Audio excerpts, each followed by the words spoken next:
your coaching program works a lot with mindset. So how does like what you eat affect like your mental state?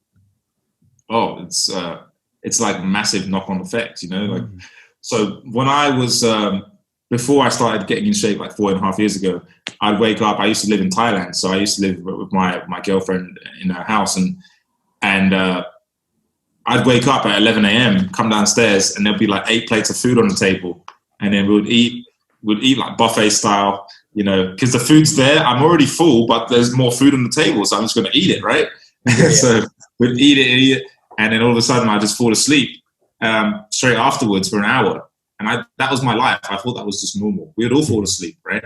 And, growing up, I observed everyone around me. Like I'd go to family dinners and stuff like that, and we'd eat food and then we'd just fall asleep. And I was just like, I thought that was normal. Like, because that's all I saw. Oh, you eat food and you fall asleep. You have food coma. That's just normal, right?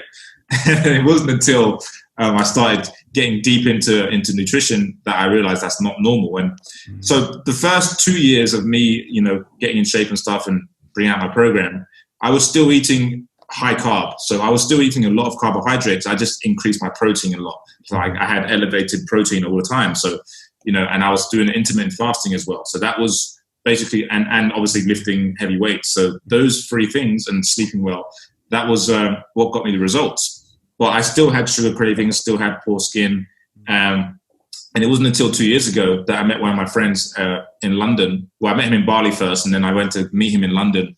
And he basically helped me understand like the next level of health, like kind of what I'm talking about here, like animal protein, like the food pyramid, all that kind of stuff.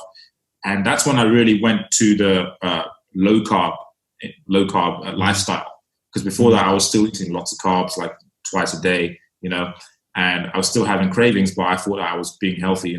I was eating a lot of sugar still, but I looked great. So I was like, all right, cool. But I knew there was a next level, and I tried it out. And the mental clarity that comes from ingesting, knowing what nutrients to get from food is insane. Like when you stop believing in the low fat myth, right? Because if you're believing in the low fat myth, you're going to be avoiding fat. And that's the very food that gives you mental clarity, because your brain is 60% fat, right? So if you need more cholesterol to have more mental clarity.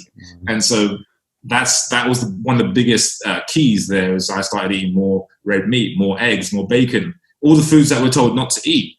And ironically, my mental clarity, like I don't take afternoon naps anymore. Right now, I'm really active. I'm training like 2 to 3 times a day, like jujitsu and mobility training and stuff.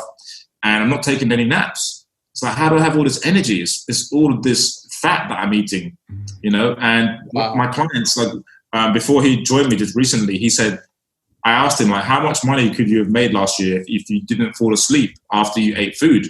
And he was like, man, I could have made twice as much.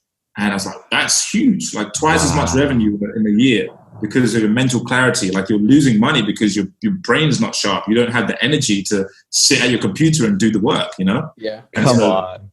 That's huge. And especially for entrepreneurs, like time is money, as we know.